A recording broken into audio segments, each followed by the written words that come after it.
Olá, a gente está aqui iniciando o segundo episódio do Canal do Território, nosso podcast. O Território é um projeto para disseminar conhecimento sobre o. Começa de novo. Pode voltar, tranquilo. Tá bom assim? Tá bom, tá ótimo. Olá, a gente está aqui hoje para iniciar o segundo episódio do Canal do Território, o nosso podcast.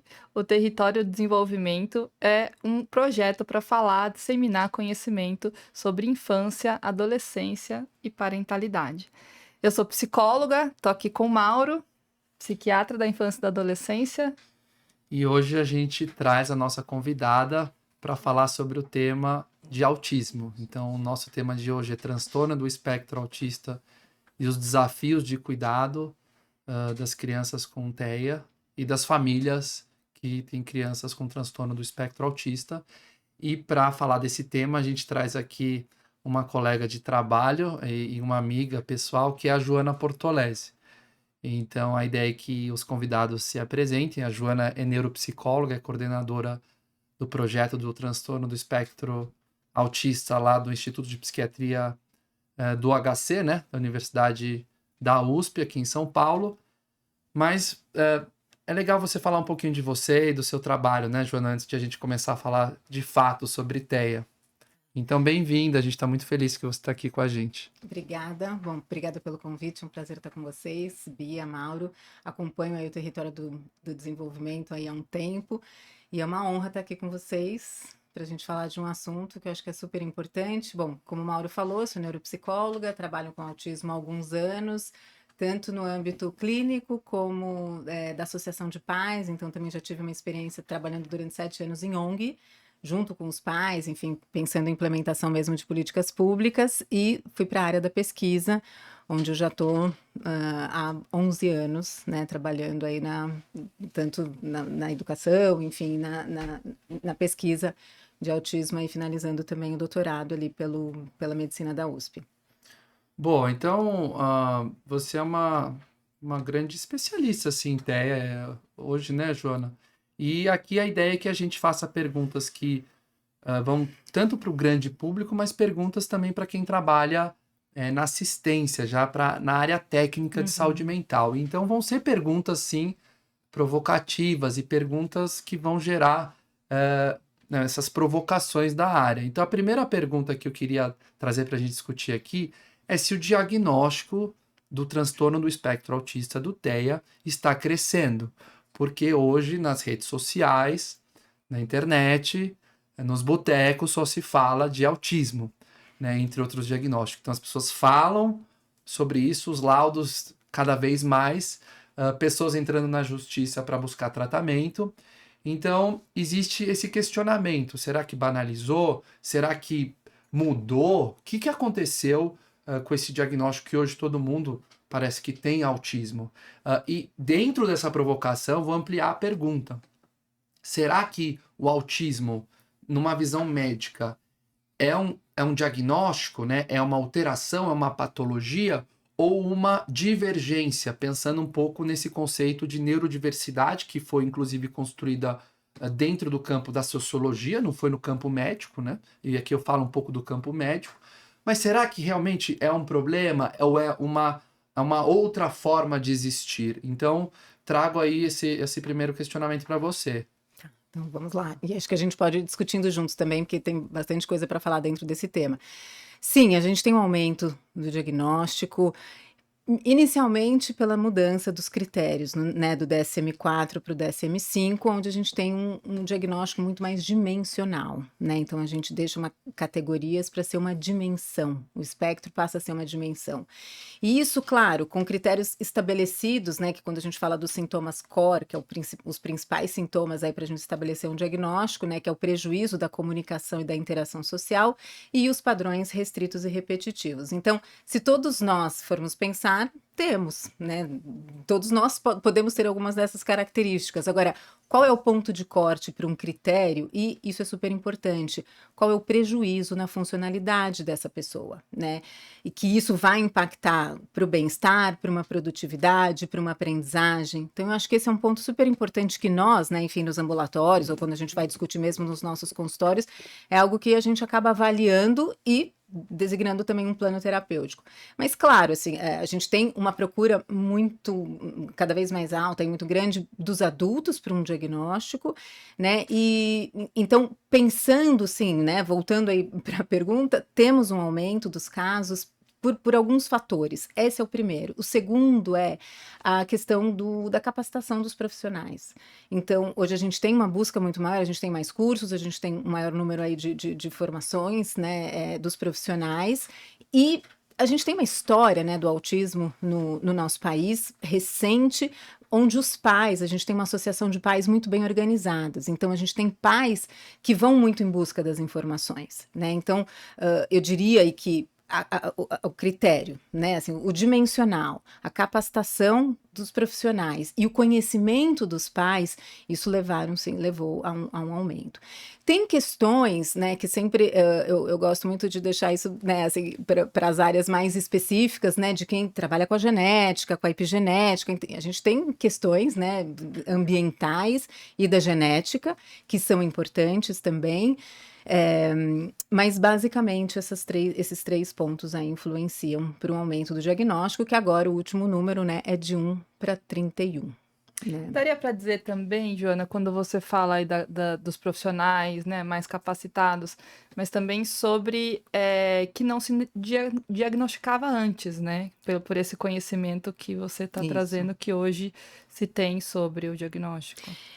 Exato, é isso, assim, eu não tinha, assim, você não tinha um profissional capacitado, mas talvez aquelas dificuldades que eu tinha, o que eu tenho, né, eram, assim, qual era o nome disso? Perfeito. E isso é uma das grandes, é importante o diagnóstico no adolescente e no adulto, porque quando a gente vai trabalhando muito com eles, e às vezes a gente fica até numa questão, conta o diagnóstico, não conta o diagnóstico, sempre quando a gente vai contar, a gente tem uma experiência interessante, assim, com 18 anos de idade, e fala assim, ufa, ou, eu já sabia.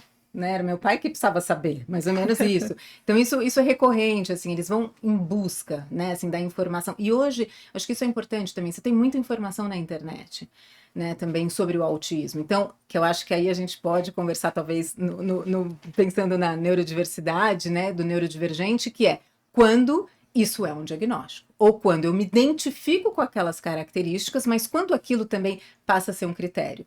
Porque é o que eu falei lá no início, todos nós temos algumas características, mas quando isso quando impacta a aprendizagem e funcionalidade.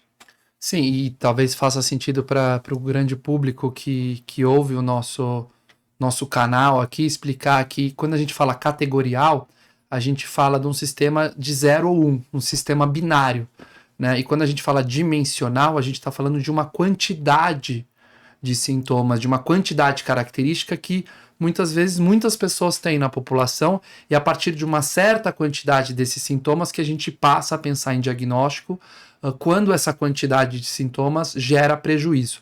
E hoje a psiquiatria da infância e adolescência e também do adulto tem um olhar mais dimensional. Então, as nuances entre o que é normal e o que é diagnóstico, transtorno, ficam mais nebulosos, porque não é que tem uma patologia, vai para lá, eu sou normal, vem para cá. Não, eu tenho uma certa quantidade. Isso serve para autismo, como serve para ansiedade, como serve para traço de personalidade. Então é muito interessante que a psiquiatria, a psicologia desenvolvimental, ela ficou numa nuance mais, né, ela ficou mais delicada, mas aí fica mais difícil também separar, né, Joana? E talvez essa separação gere toda essa discussão. Quem é e quem não é, qual é o prejuízo, e aí, eventualmente, como a gente está numa conversa de rede social, de bar, de boteco, de escola, de família, também tem funções que às vezes as pessoas usam disso para aparecer, não usam? Usam, e eu acho que tem uma questão também da busca por direitos, né? Acho que o autismo você tem leis, né, que benefícios, isso então tem uma busca grande por isso, também por algumas adaptações, né, no ambiente de trabalho, para as contratações, para realizar provas. Então, sim, tem uma busca, né, em relação a isso. Mas eu queria aproveitar talvez esse gancho que você colocou, Mauro, super importante, que é essa questão dimensional, né, do que é categórico ou dimensional, da quantidade, que no autismo a gente tem muito essa questão da variação por pontos, né? Ou seja, pensando, tem uma figura muito representativa no autismo, que é aquele, é um círculo, né, todo colorido, com uma variação de cores, enfim, e que isso a gente vai dizer que mesmo quando a gente dá um diagnóstico né, do autismo, nível 1, nível 2 ou nível 3 de suporte, e talvez aqui só para ilustrar, o nível 1, a gente vai estar falando de autismo que não tem a deficiência intelectual, que tem a fluência da linguagem, enfim, mas vão ter os prejuízos do core, sem dúvida nenhuma, né? Da interação social, do repetitivo e do restrito. Nível 2, a gente sempre vai estar falando aí de uma comorbidade presente, mesmo no nível 1, né? O Mauro pode falar melhor, mas assim, a gente tem de 70% a 90% de comorbidades no autismo. E o nível 3, a gente geralmente já está falando com quadros, né? Enfim, tem a genética na história, quadros neurológicos, não verbais, deficiência intelectual. Então, muitos dos pacientes falam assim, mas como que eu tenho o mesmo diagnóstico, né, do nível 1 para o nível 3? E essa variação por ponto que ela é muito importante, principalmente para o plano terapêutico, né, assim, e aí as avaliações multiprofissionais, elas ajudam bastante para a gente ver nível de linguagem, nível de funcionalidade, nível cognitivo, motor, então tudo isso a gente vai considerar pensando na descrição desse diagnóstico, porque é um pouco do que a Maura falou, é ou não é? Ok, eu posso estar lá, eu posso estar aqui, mas eu posso estar também no meio do caminho, né? Eu tenho traços, enfim, mas que o quanto isso vai ser prejudicial. Então esse é um ponto muito importante e que tá aí, daí talvez a gente entre um pouquinho nessa, né, na sua pergunta do neurodivergente, da neurodiversidade. E se a gente for pensar, a neurodiversidade, ela é um movimento aí descrito pela Judith Singer, que bem recente, de 1998, né, onde ela traz, assim, a neurodiversidade são cérebros um diferente dos outros que têm contribuições diferentes. Não necessariamente eu tenho um diagnóstico por ter esse funcionamento diferente. Então, por exemplo, nós 3 aqui, ou nós 6 aqui, enfim, nós temos potencialidades aqui diferentes, nós podemos contribuir de formas diferentes. Você pode ter dislexia, eu posso ter TDAH, você pode ter autismo, ok, isso é um detalhe, né? Então, na neurodiversidade, contribui com as diferenças e variações por pontos, o que eu contribuo. Agora, a grande questão é, quando eu tenho um ponto de corte, aí a gente está falando de coisas diferentes, porque eu vou ter prejuízos que eu não vou conseguir correr do mesmo jeito que você corre, né? Porque o meu joelho talvez esteja machucado, enfim, então não é bem assim. E aí a gente precisa, muitas vezes, né, discriminar para poder adaptar, incluir, enfim. Então a gente tem essa questão da abordagem médica versus neurodiversidade, que é um ponto super importante discutido, inclusive, na literatura. E aí entra muito isso que você trouxe no comecinho, o profissional bem, né, estruturado ali e estudioso e bem formado, ter uma qualidade ali na formação para poder trabalhar com tudo isso, né? Faz muita diferença. Eu acho que hoje a gente tem um desafio, né, muito grande no diagnóstico de adultos e de meninas, né? Assim, a gente tem um desafio mesmo para nós, acho que para nós. E quadros que chegam, né, com outros diagnósticos psiquiátricos, mesmo do neurodesenvolvimento, e para a gente identificar o autismo ali, é um desafio. Geralmente essas famílias passam, né, por um histórico de médicos, de intervenções e de tentativas ali, e que demora para a gente, né, especificar aí o diagnóstico para pensar também no tratamento. Especialmente quando tem divergência nos profissionais, né? Exato. Sobre o diagnóstico. Mas esse, assim, né, trazendo, acho que esse ponto da neurodiversidade, eu acho que é bem interessante a gente discutir, né, assim, porque, então, a neurodiversidade tem essa questão da variação por pontos, e o neurodivergente seria, né, no caso nós aqui, ou seja, o indivíduo que tem um padrão de funcionamento diferente. E aí eu acho que isso, né, no Instituto de Psiquiatria, que a gente vê bastante ali no Hospital das Clínicas, mesmo nos nossos consultórios, como a gente vai desenhar, entender, né, toda essa história que vem, quando isso tem um transtorno de personalidade, quando isso, né, tem o autismo, quando é o déficit enfim, o transtorno de déficit de atenção e hiperatividade. Então isso muitas vezes acaba sendo um desafio para nós, e é difícil aqui dizer que quantos desses nos procuram que tem o diagnóstico efetivamente ou que não tem o diagnóstico efetivamente, né? Então vai uma busca pra gente. É porque a história da psiquiatria, né, Joana, é uma história dentro do campo médico, é uma história que gerou muito estigma, né? Então os diagnósticos psiquiátricos no século XIX, no século XX, geraram separações desses indivíduos, né? Então, eu acho que a gente ainda tem essa herança de se você recebe um diagnóstico, você é estranho, você vai estar separado e você vai ser categorizado por aquele diagnóstico. E a ideia da psiquiatria moderna é uma psiquiatria que converge para além do diagnóstico. Então, o fato de você ter um diagnóstico de TEA, por exemplo, é o começo para a gente pensar em pontos de neurodivergência e de potencialidades para além do diagnóstico. E eu acho que essa é a maior dificuldade, o maior desafio dos profissionais e das famílias, de a gente olhar eventualmente esses prejuízos, mas também pegar as potencialidades, que a gente fala através da formulação diagnóstica. E aí, realmente, o que a Bia frisou aqui 2 vezes, né, a qualificação dos profissionais, né, para não só fazer essas nuances do diagnóstico, mas para construir projetos ideográficos, ou seja, projetos baseados naquele cara ali, naquela criança, naquela mulher, naquela família. E então, e aí eu acho que essa conversa entre ser o TSE de um campo médico ou do campo social converge. Na verdade é dos dois, né? E a ideia é que a gente tenha profissionais que consigam conversar com a sociedade e com o campo técnico, né? Que eu acho que é talvez uma das funções do canal aqui. Mas entrando um pouco no que você falou então de menina, eu queria entrar... Posso voltar numa coisa? Lógico, por favor. Acho que a Joana já falou, mas eu acho que a pergunta, assim, ela cabe muito pra gente frisar, assim, né? Autismo é uma doença ou é um jeito diferente de ser? Acho que você trouxe isso aí falando um pouquinho sobre essas potencialidades, mas eu acho que vale a gente, tipo, nomear diretamente mesmo.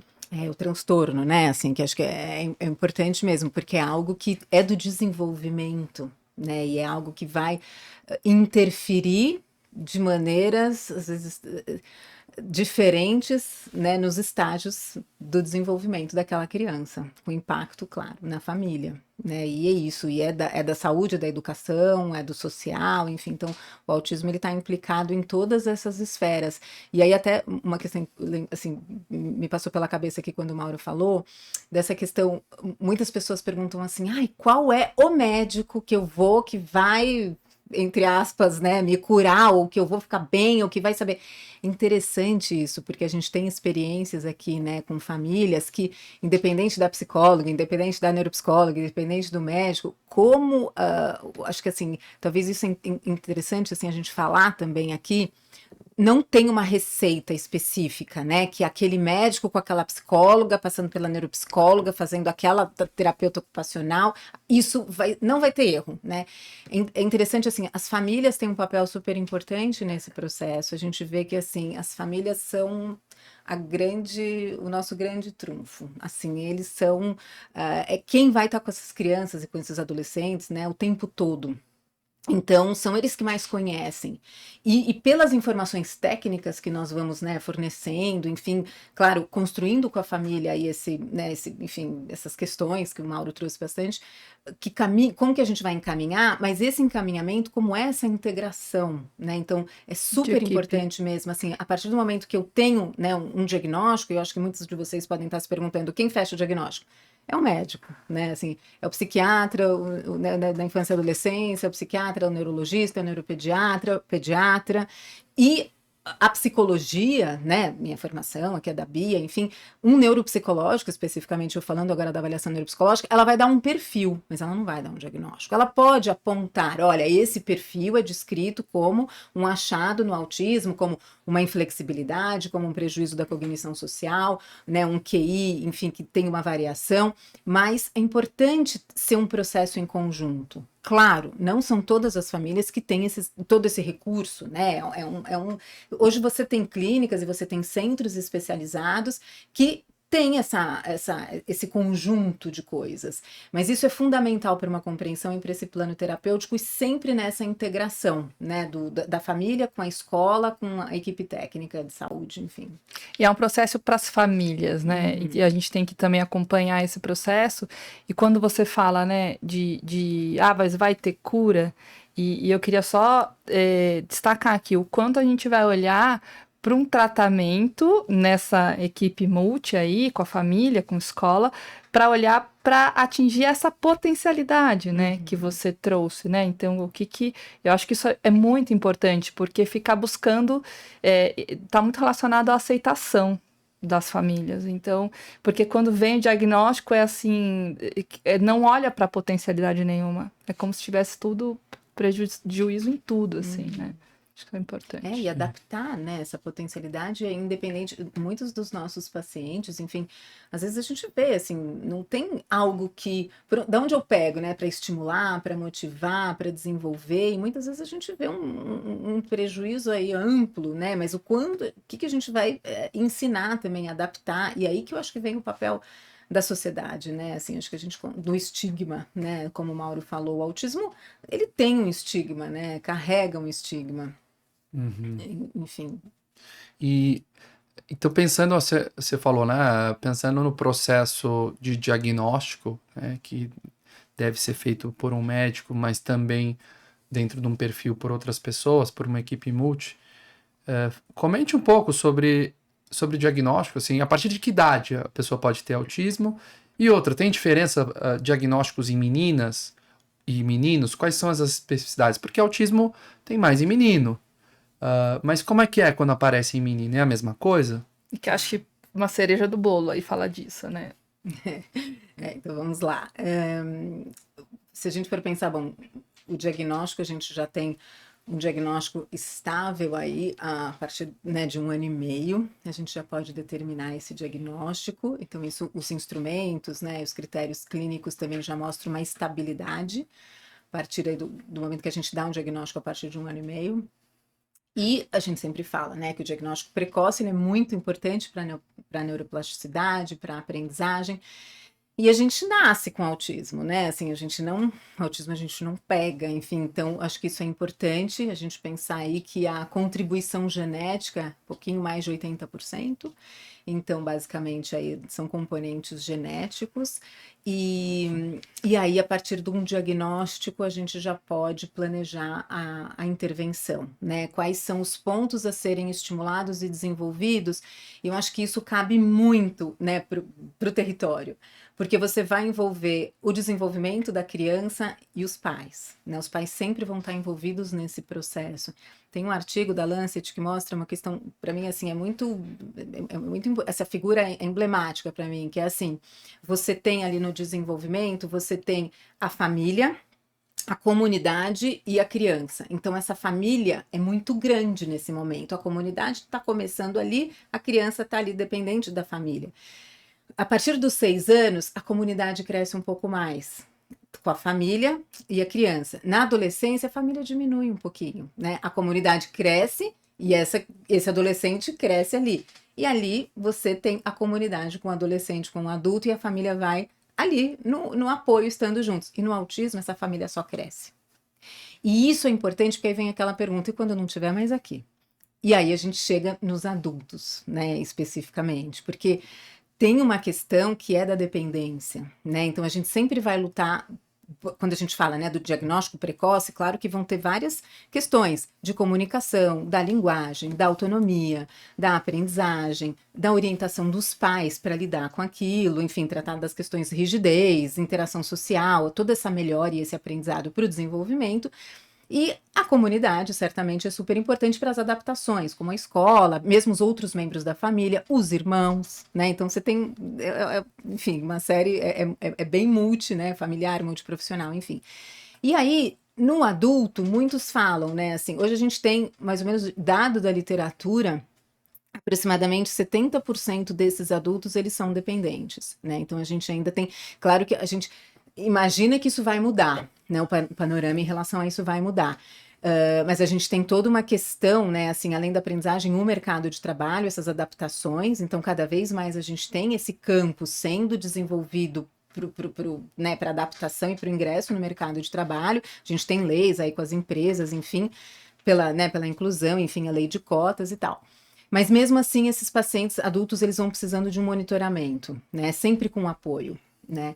E aí, trazendo um pouco, né, para essa questão também né, no diagnóstico das meninas, das mulheres, a gente vai ter o seguinte: a gente tem uma carga genética de meninos para as meninas que você recebe a mesma carga. A grande questão é que as meninas têm um fator protetor feminino e que isso vai envolver questões metabólicas, questões genéticas, enfim, questões inclusive também sociais e neurológicas, que na mulher ela precisaria de uma carga um pouquinho maior para aquilo ser mais óbvio na clínica, né?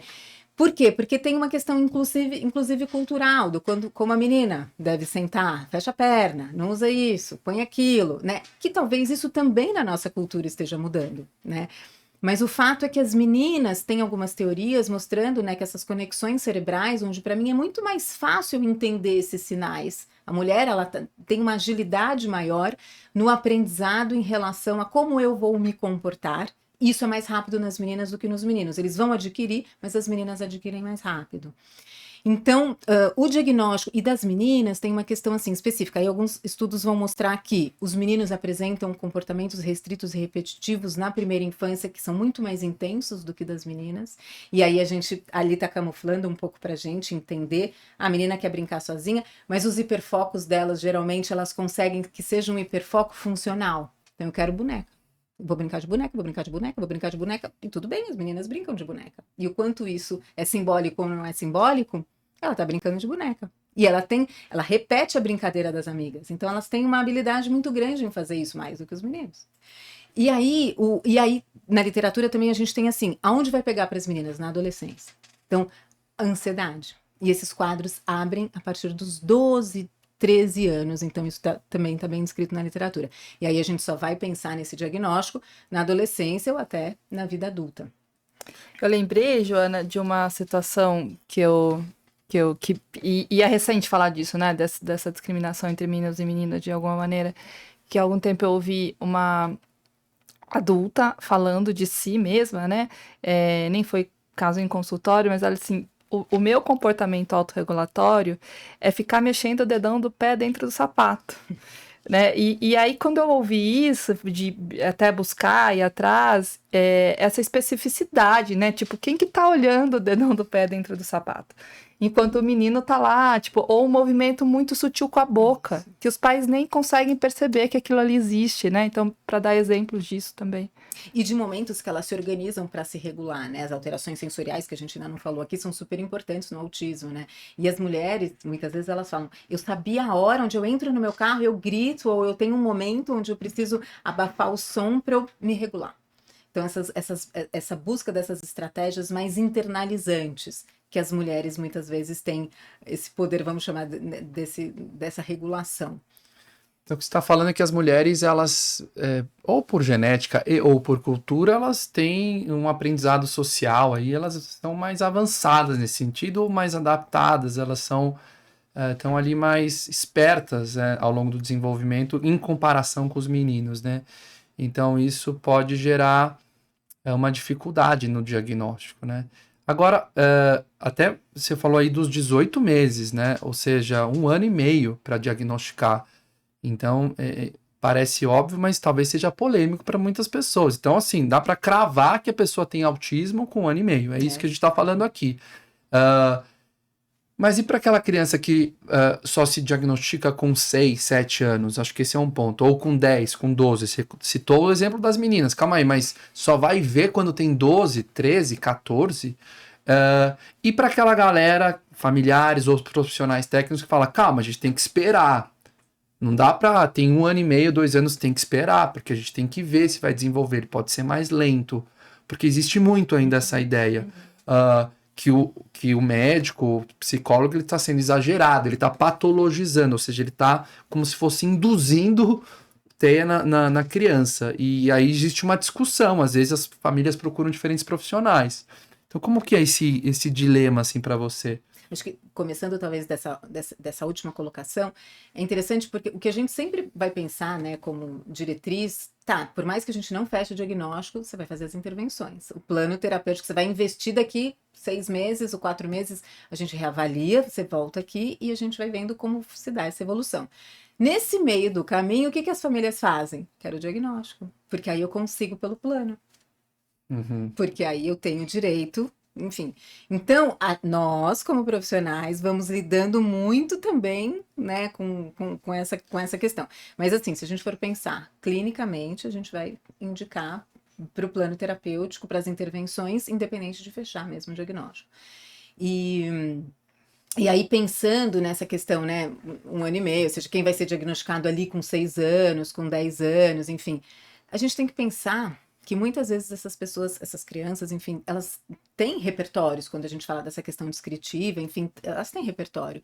Só que aumentou a demanda, né? Então, muitas vezes eu entro na escola, enfim, com 2 anos e meio, 3 anos, e ali fica mais evidente. Porque é mais claro, fica isolado, só quer saber do interruptor, ou só quer saber do ventilador. Mas em casa não é assim, porque em casa tudo já é conhecido para eles também. Então, assim, a família também se acomoda naquele funcionamento. Então, não é diferente. Só que quando entra na escola, o olhar é outro, está no grupo, tem outras demandas sociais. Então, esse é um ponto também. Muitas vezes a gente pensa também ali na mudança, né, do ensino infantil para o fundamental, onde tem autonomia, tem uma complexidade maior do aprendizado, tem uma rotina, né, depois do fundamental 1 para o fundamental 2, ali, 6º ano.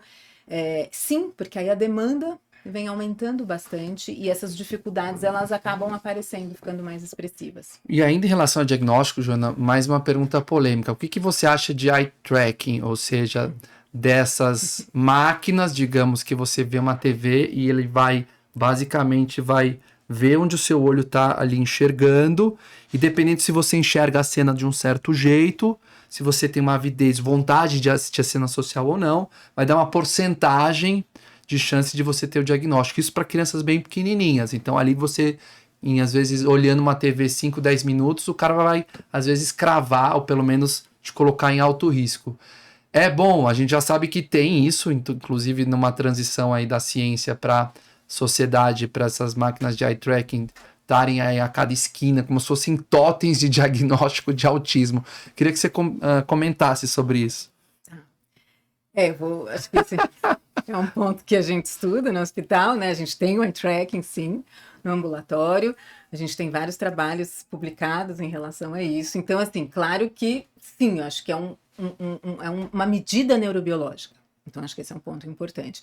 Hoje, aí, Mauro, você me corrija, mas na psiquiatria, a gente tem uma descrição de sintomas, muitas vezes. E aí, o critério, ele é teu. Mas quem disse que eu, como mãe, vou confiar no teu critério, vou achar que seu critério... Vou procurar outra opinião? Então, por exemplo, porque é polêmica, eu acho que assim, toda essa questão, né, do que não é medido, né, do que não é biológico, muitas vezes a gente questiona. Então, assim, a minha questão, enfim, com eye tracking é que eu acho que ela é uma porta de entrada para a gente pensar num direcionamento e um fator de risco, não para chegar e falar assim, não, tem o diagnóstico, né? Isso tem, mas é uma medida neurobiológica. E, de novo, nunca, tanto que no nosso ambulatório ali, não é uma medida que vem sozinha. Né? Mas é uma medida que a gente tem estudos, né? Enfim, tem o McLean, um pesquisador, enfim, que em setembro do ano passado, retrasado, ele publicou, né, um estudo na JAMA, enfim, mostrando que o eye tracking identificou com uma grande acurácia tanto quanto os clínicos, né? Então, o que a gente pensa, assim, talvez isso dentro do universo que nós estamos, onde as famílias vão para uma equipe multiprofissional, vão para os médicos, têm acesso a essas informações, mas e para aquelas que não têm? E de repente é uma medida que pode dar uma orientação, né, assim, para alguns estímulos específicos. Então, eu acho uma medida bem interessante que seria importante aí a gente ter, né, não digo a cada esquina, mas em centros especializados como uma medida mais neurobiológica. Alguns pontos também mostrando que é uma medida que pode, entre aspas, economizar né, tantos processos e tantos caminhos aí de avaliação. E aí a gente tem, né, claro, dados da ciência mostrando, né, que o quanto esse rastreio do olhar, que é como se fosse um infravermelho, enfim, que vai captar a pupila e o seu direcionamento do olhar. E você vai ter paradigmas, você vai ter cenas sociais, não sociais, e que isso já é bem descrito, que as crianças com autismo olham menos, né, para essa região do T e para as expressões. E aí, se a gente for pensar, olha só, né? Então, essa criança, ela realmente olhou pouco e olhou muito mais para movimentos fractais, luminosos, movimentos e tal. É isso que possivelmente ela está assimilando do que ela está vendo ali em casa, na escola, com os amigos. Então, talvez para o plano terapêutico, como que eu vou orientar, né? É uma medida que te dá essa dica, vamos pensar assim. Muitas vezes, nas discussões que nós temos clínicas com os residentes, a gente fica muito na dúvida de alguns casos, né? Quanto, então essa escala pontuou, na clínica isso deixou dúvida. Vamos olhar para o eye tracking dessa criança. Realmente, olha, essa criança não está olhando nada social. Então, são medidas assim que eu digo que são importantes para nossa observação clínica. Talvez uma medida de triagem também, de Uhum. complemento em avaliação, né, Johnny? Uhum. Certamente quem gosta do tema pode procurar aí na internet sobre eye tracking, que certamente na próxima década isso vai entrar, eu penso, né, tenho essa inferência em entrar de uma forma mais significativa nas avaliações por aí, vai se popularizar, talvez. Eu queria te perguntar um pouco sobre para além do autismo, assim, tudo bem, a gente diagnostica autismo, a gente falou um pouquinho aqui sobre ele, mas falando um pouco sobre tratamento e a importância de planejar, como a Bia falou, os tratamentos, esse planejamento para o olhar da família e do indivíduo. Como que é a questão das comorbidades? O que a gente procura? O que é comorbidade, primeiro? Acho que é legal você explicar para os ouvintes do canal. E o que a gente está procurando em termos de comorbidade no autismo e por que isso é importante? A gente pensar comorbidade, talvez o Mauro me complemente, né? Mas assim, a gente pensa assim, eu tenho autismo e qual outro diagnóstico que eu possa ter, né? Em termos de critério clínico. Então, se a gente for pensar no autismo, a gente tem, né, uma alta taxa, né, de comorbidade, de 70% a 90% tem as comorbidades, e as mais frequentes, né, são o TDAH, o transtorno de déficit de atenção e hiperatividade, ansiedade, enfim, e cada vez que se estuda mais, a gente vê também que, né, tanto a depressão quanto o transtorno de personalidade, enfim. Então a gente vai vendo outros diagnósticos, né? E aí comórbidos com o autismo, porque eles acontecem ali juntos, vamos pensar assim. Depois o Mauro me corrige. Mas, e aí, o que a gente vê, assim, ao longo do tempo, né? Isso sim impacta, porque muitas vezes a gente pensa assim, nossa, mas o paciente, enfim, não sai da cama. Ele tem autismo, ele tem, né, uma rigidez, ele tem dificuldade de se socializar, mas o paciente assim não sai da cama, não tem a motivação para nada. Então, o quanto você vai tratar dessa comorbidade, você, né, vai se desenvolver e melhora para que a gente trabalhe as questões específicas do autismo e do desenvolvimento, da linguagem, da comunicação, socialização, aprendizagem, enfim. Então aí você já estava dando um exemplo de autismo e depressão, por exemplo, é isso? Exato.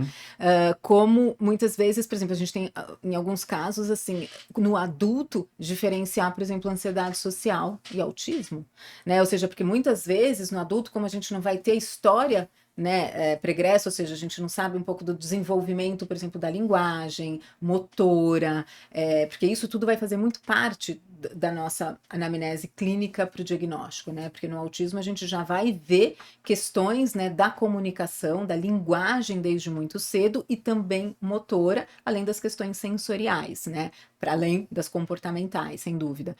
Mas, e aí muitas vezes no adulto a gente não tem essas informações tão detalhadas, né? Ou nem temos, né? E aí vem uma história, né, de um adulto que, ou mesmo de uma mulher adulta que, com uma rigidez tremenda, com uma ansiedade tremenda, onde elas falam assim, eu sempre ensaiei o diálogo para me socializar, né? E isso talvez muitas vezes quando que pode ser uma ansiedade social ou quando pode ser uma comorbidade do autismo com ansiedade, por exemplo, onde os sintomas da ansiedade muitas vezes interferem para essa autonomia muito mais do que o core do TEA, por exemplo, né? Ou quando que as questões, por exemplo, do autismo intensificam a manifestação desses sintomas da ansiedade, que é comórbido. Isso é importante, porque a gente não tem uma medicação para o autismo, a medicação para as comorbidades. Então, isso ser bem desenhado, delineado, isso muitas vezes tem um impacto, sim, de plano, né, no tratamento, enfim, e na qualidade de vida da família e do paciente. E tem alguma previsibilidade, tipo, o que é mais comum em termos dentro do diagnóstico do autismo, o que é mais comum das comorbidades? TDAH, ansiedade. E aí tá vindo os transtornos de personalidade. Então, por exemplo, no ambulatório que eu participo do neurodesenvolvimento, a gente vê muito paciente com TDAH, né, com transtorno de déficit de atenção e hiperatividade. E é interessante porque a gente vem acompanhando, né, ao longo do tempo, e a gente tem visto, a gente diagnosticou com TDAH, mas é um quadro de TEA, né? A gente não, mas tem um prejuízo conforme ele vai se desenvolvendo aqui, a gente vê um prejuízo grande social, e que isso... Porque o TDAH, o transtorno de déficit de atenção, ele também vai ter um prejuízo social. Muitas vezes ele não espera a vez, ele vai ser mais impulsivo, ele pode ser inadequado, enfim, outras questões, ele pode não ter paciência para o outro. Mas ele, se você vai ver as medidas de cognição social, de entender o que se passa na sua cabeça, o que você está pensando a meu respeito, é ok, está preservado. No autismo, não. Né? E aí eu acho que tem uma questão muito importante, né, de um conceito para as mulheres também, e no adulto, que é um mascaramento. Acho que isso muito, né, a gente fala masking, enfim, muito falado também nas redes sociais, enfim, do quanto eu tenho todo um construto, um framework, enfim, de como é o processo cognitivo para o mascaramento, né? Então, assim, quando esses pacientes eles têm uma inteligência preservada, eles conseguem fazer de uma maneira consciente processos para socialização. Então, eu não quero parecer tão autista, então eu vou tentar ser apropriado, então eu vou estabelecer determinadas estratégias e vou seguir como se fosse uma peça de teatro. Só que o problema é que isso não sou eu. Eu tô te enganando. Então, isso também gera uma exaustão mental e uma carga muito grande aí de saúde mental para o autismo. Isso também está bem descrito na literatura, mas é um processo que é exaustivo, né? E aí, além da exaustão, da ansiedade, do cansaço mental, fora as questões sensoriais, né? Isso dá até para pensar quando eles estão na escola, no ambiente escolar, e chegam em casa, e aí no ambiente familiar estoura, e isso aparece, nessas características aparecem de uma maneira muito mais forte. Exato. O que é um... Não vou falar que é um paradoxo, mas para muita gente um contrassenso, porque se você consegue fazer um personagem, ter uma leitura e fazer um personagem, ou ter um framework para arquitetar aqui, mesmo sofrendo muito a socialização, de alguma forma você tem teoria da mente, né? Você consegue ter essa captação do que o outro quer de você, de como eu devo agir.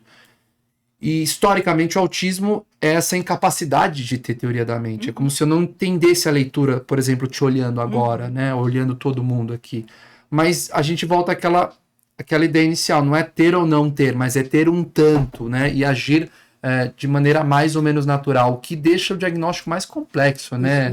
Porque aí tem gente muito bem adaptada no trabalho, às vezes o cara é um chefe super organizado e funcional, mas que quando vai para a mesa de um happy hour, por exemplo, você fala, cara, esse cara é muito vou até falar um termo aqui, mas, né, um cara muito esquisito, um cara que tá muito tenso aqui, pô, ele é tão funcional numa reunião de trabalho, o cara é uma máquina organizando ou gerenciando equipe. Como é que o cara sabe tanto gerenciar pessoas e não consegue conversar na mesa do bar? Exato. E talvez na mesa do bar apareça aquele momento de relaxar e você espontaneamente ter a socialização, não rola, né? Porque não tem o script. Porque não tem, talvez, o script. Tá, exato. Boa.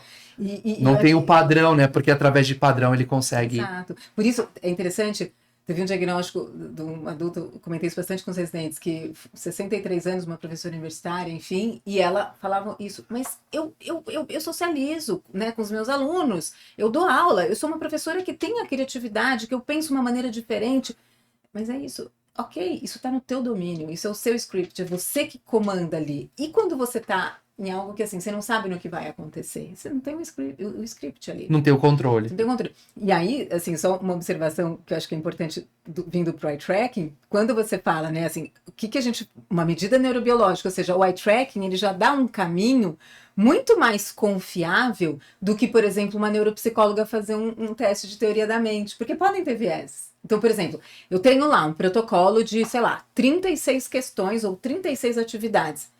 Eu posso errar na minha anotação, eu posso não ter interpretado se aquilo vale 0, 1 ou 2, ao eye tracking entrando com uma medida muito mais primária. Então, eu acho que são esses complementos importantes. E eu fico pensando na generalização na psicoterapia, né? Porque se você, tipo, esse exemplo que você deu, poderia ser aprendido em psicoterapia, né? Eu vou lá e ali eu cumpro e, tipo, eu disfarço, mascaro.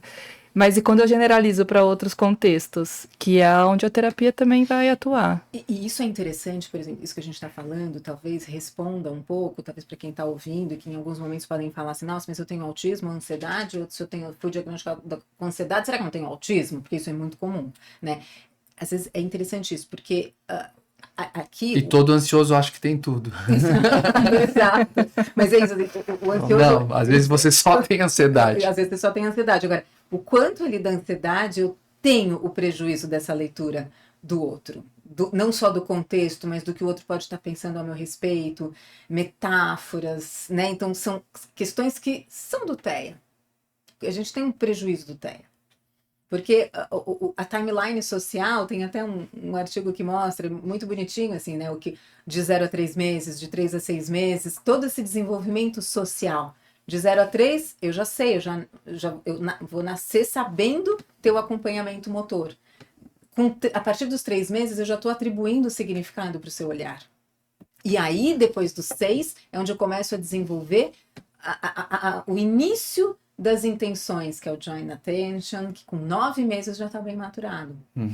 Então, esse processo de desenvolvimento, e aí só com 4 anos que eu vou conseguir entender que a professora pode estar brava comigo porque ela pôs a mão na cintura. Nesse momento, uma avaliação neuropsicológica pode pegar isso. De 0 a 4, o eye tracking pega. Então, assim, acho que são algumas medidas importantes que nos dão exatamente vamos chamar, eu diria até exatamente uma pré-triagem, uma triagem para a gente já orientar as famílias, por exemplo. O Franz de Waal, ele fala do início do processo de aprender sobre a empatia na brincadeira ali no bebê com 2, 3 meses, né? E que esse núcleo tá dentro do processo do desenvolvimento da empatia ao longo da vida. E aí você, né, é um sinal ali. Sim, acho que pode ter sinais precoces, né? Agora, dentro dessas comorbidades que a gente está conversando, tem a tal superdotação, altas habilidades, e também é um assunto quente, né? Então é um diagnóstico fetiche, vamos dizer assim, é um diagnóstico que às vezes você vai procurar alguma coisa, meu Deus, meu filho tem altas habilidades, então achei que ele tinha um prejuízo, na verdade ele foi premiado. E aí cada vez mais isso se fala, e eu queria que você falasse um pouco nisso e a relação com o TEA, se existe ou não. Ótimo, não, perfeito. A gente tem, em dados científicos, a gente tem de 0,7% a 2% dos pacientes com autismo têm altas habilidades. Baixo, então. Baixo.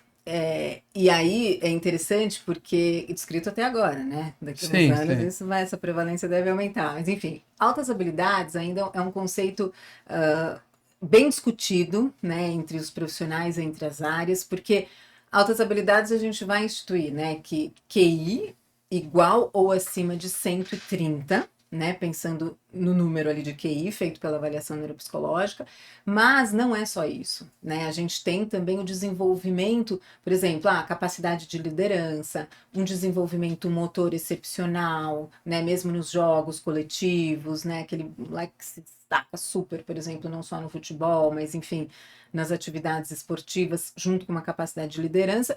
Um aprendizado que, nossa, da onde essa criança aprendeu sozinha a falar inglês ou se alfabetizou? Com 3 anos ele já sabe as letras, com 4 anos, enfim. E também dons artísticos e musicais. Não são todos juntos, mas a gente pensa um QI igual acima de 130 com 2 dessas categorias. Então, assim, é importante a gente entender isso, porque as altas habilidades, é isso, ela tem, eu diria assim, sempre falo para os pacientes, não acho que eu estou te dando uma boa notícia. Por quê? Porque vão precisar de adaptações. Né? As altas habilidades, muitas vezes, essas crianças, clinicamente, elas estão desmotivadas para ir para as escolas. Né? Por quê? Porque elas aprendem numa velocidade muito maior do que os amigos, e isso deslocam também do social. Então, muitas vezes, elas acabam tendo uma questão assim, de uma dificuldade da socialização, mas por uma sofisticação do intelecto. Então, eu sempre vou ser, nada daquilo vai estar me acrescentando. Então, o que eu vou ficar nessa relação? E a gente tem, quando a gente tem o autismo com as altas habilidades, claro que a gente tem uma potência, assim, né? No autismo, a gente, de uma maneira ampla, quando a gente fala de nível 1, a gente tem um raciocínio muito mais desenvolvido, uma lógica muito mais desenvolvida, mas, às vezes, aquelas memórias, né, para datas, que dia vai ser, sei lá, 13 de fevereiro de 2028, sei lá, vai ser quinta-feira, né? E isso vira na família, um menino que sabe tudo. Prodígio. Prodígio. E que isso muitas vezes não se sustenta, né? Porque depois vai ficando super inadequado e tal. Então, e aí também esse diferencial das altas habilidades sem autismo, né? Então a gente tem, claro, TDAH com altas habilidades, a gente tem dislexia com altas habilidades. Então, a grande questão das altas habilidades é que a gente tem sim um impacto de autonomia, de socialização, de qualidade de vida, e a gente precisa também de acomodações e estratégias na escola. Então, isso são fatores que a gente vai olhar como um cuidado, né, para o desenvolvimento também, porque muitas vezes impacta bastante na autoestima. Agora é interessante deixar claro para todos que dentro dessas comorbidades, e comorbidades do neurodesenvolvimento, né, Joana, a grande parte das crianças com TEA vão ter, na verdade, prejuízos importantes cognitivos.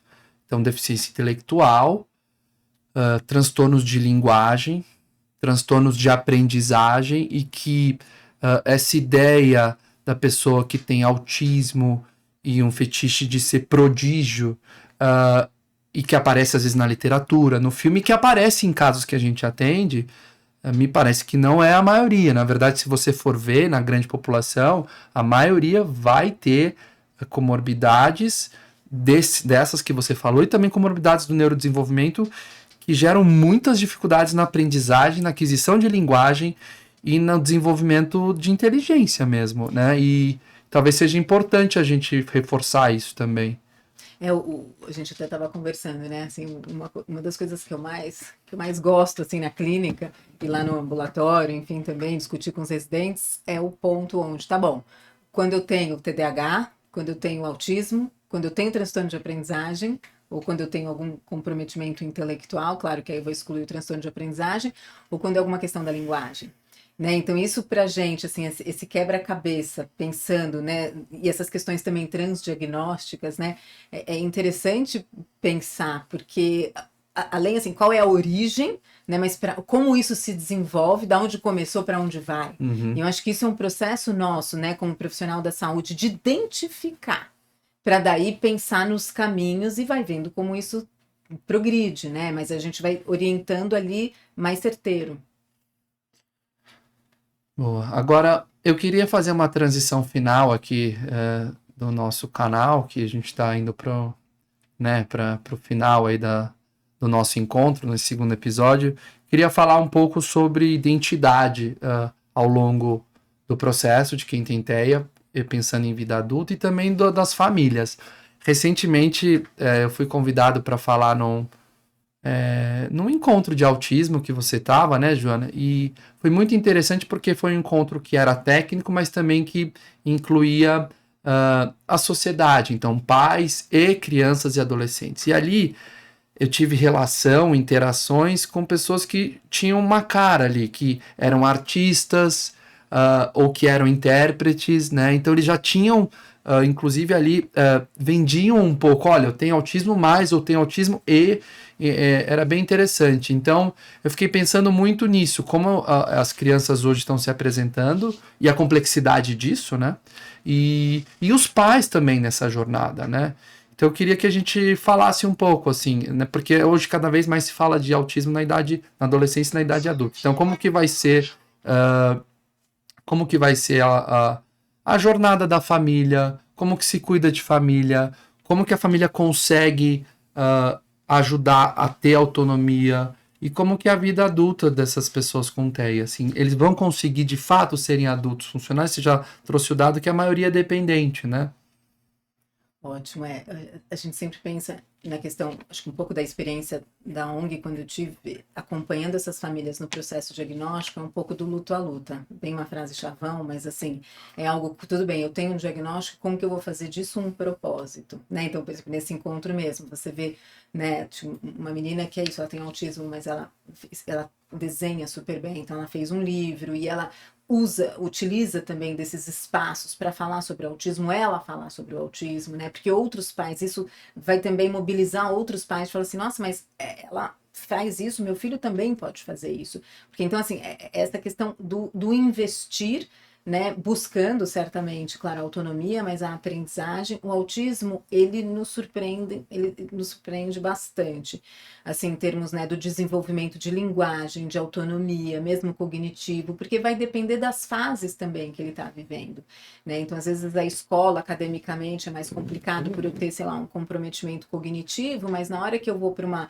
atividade mais laboral, enfim, poxa, estou na prática, estou vendo o que eu estou fazendo, às vezes eu, né, posso ter TDAH juntos, mas isso virou mais processual, então eu dou conta disso, então eu decoro as coisas, eu tenho uma dinâmica lógica, e aí eu tenho autonomia naquele processo. Talvez na escola eu era o pior aluno, né? Então, o caminhar é importante, assim, e o envolvimento das famílias, claro, a gente sabe, não vou romantizar, a gente tem muitos adultos que vão precisar de uma residência terapêutica.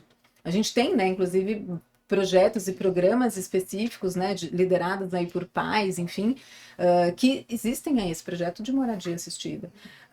Do mesmo jeito, instituições também, né, assim, pensando, né, não na institucionalização, mas talvez em alguns casos isso acaba sendo necessário, mas muitas vezes das famílias se organizarem, né, por exemplo, os irmãos, ou que membro da família pode ali ficar responsável, e às vezes uma construção mesmo de uma rede, onde que ele vai ter uma rotina, né? Então, esse é um processo, assim, as famílias, elas acabam sendo muito importantes, mas eu vejo isso quando encontro um propósito em relação àquilo, e aí essa participação deles, né, na comunidade. Hoje, cada vez mais você tem, né, revistas científicas que abrem editais específicos para pesquisadores autistas. Né, você tem congressos de autismo onde eles têm um espaço para eles apresentarem os pôsteres ou mesmo darem aula. Então, isso vem se abrindo cada vez mais, tanto para os pais quanto para eles. E a participação deles vem crescendo muito, né? Então, eu acho que isso a gente tem aí acho que um ganho muito grande nos últimos anos. Acho que se a gente comparar de 2011 para cá, tem um ganho no movimento, né, do autismo no nosso país, e isso devido aos pais. E eu acho que isso vai continuar, mas é isso, é capacitação. Mas essa parte, assim, né, da técnica, junto com as famílias e junto com essa mobilização das famílias para um propósito, e sempre acreditar, né, nessas potencialidades, porque isso vai também nos surpreendendo nas diferentes fases. Uhum. Muito bom. Eu tenho famílias que nessa transição da adolescência para a idade adulta travam questões que para eles são dilemas, né? Então, por exemplo, o filho que tem autismo e tem nível 1 e a família quer que ele estude fora do país, por exemplo. E aí, em alguns países, existe até uma estrutura maior de apoio a esse aluno, através da comunidade, através de profissionais que fazem um acompanhamento terapêutico.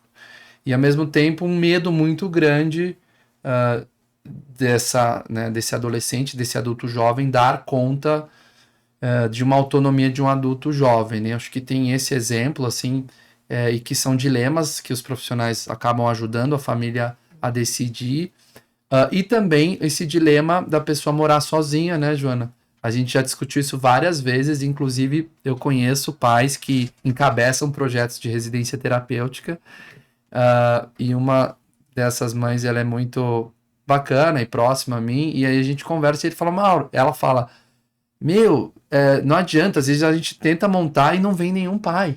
Eles sabem, mas não vem, porque parece que é mais confortável para o pai ter os funcionários e equipe dele em casa, que já montou nos últimos 10 anos, do que investir para realmente o filho estar em outro lugar. Eu não sei se é algo da cultura latina, que a gente está num programa brasileiro e tem interferências transculturais aqui na nossa cultura. Então, eu acho que é legal a gente comentar um pouco nisso, né? Esse movimento de soltar mesmo. E as famílias talvez tenham muito medo. Eu acho que tem, por exemplo, nesse projeto específico que a gente viu, que eu até falei com a Flávia, assim, o quanto eu, assim, alugar ou eu pensar em investir nisso, eu estou assinando uma sentença de dependência, e que não é isso, né? É a capacidade de você organizar, e eu acho que isso talvez seja realmente da nossa cultura. E algumas experiências de pacientes que foram para fora, a gente fala, quando, por exemplo, enfim, na Inglaterra e tal, eles se viram e se dão muito bem porque é muito mais previsível do que uma cidade, enfim, como São Paulo, Rio de Janeiro, enfim, o nosso país, de uma certa forma, onde as regras não são cumpridas, né? Muitas vezes é isso, o farol ficou vermelho, passa Uma uma moto. previsibilidade maior das regras, das leis, digamos assim. Eles convivem melhor, né, no ambiente mais organizado e mais previsível. Então, experiência de paciente, sim, que foi estudar fora, vou dizer que sempre foi positivo. E pensar isso na nossa cultura, né? Acho que é isso. Assim, as famílias muitas vezes pensar e discutir um pouco, né? Porque eu acho que talvez tenha esse medo. Se eu pensar numa residência lá na frente para o meu filho, não estou assinando uma sentença, estou dando justamente uma possibilidade para uma vida autônoma. A gente sempre fala, né, que autonomia e independência são coisas diferentes. É uma autonomia junto, sendo assistido. A independência é quando, né, eu vou me virar financeiramente, eu não preciso que ninguém me olhe porque eu vou ser autossuficiente. A autonomia, você consegue fazer as coisas sozinhos, mas você ainda precisa de apoio para que algumas coisas aconteçam, né, se concluam. E é importante pensar isso me vem muito o quanto a família, esse ambiente, fortalece ou enfraquece essas características todas em qualquer contexto, né? Acho que isso é dado, assim. Acho que é isso, né? Sim. Muito bom. Então agradecer de novo a Joana por ter feito esse bate-papo aqui incrível com nós, né? Com o Território do Desenvolvimento.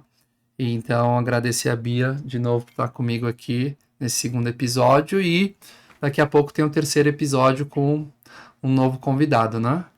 Sim, eu acho que é te agradecer, Joana, acho que é um pouquinho, a gente fica trocando inúmeros áudios, conversando e trabalhando junto, e de repente a gente está aqui, né, prolongando esse momento.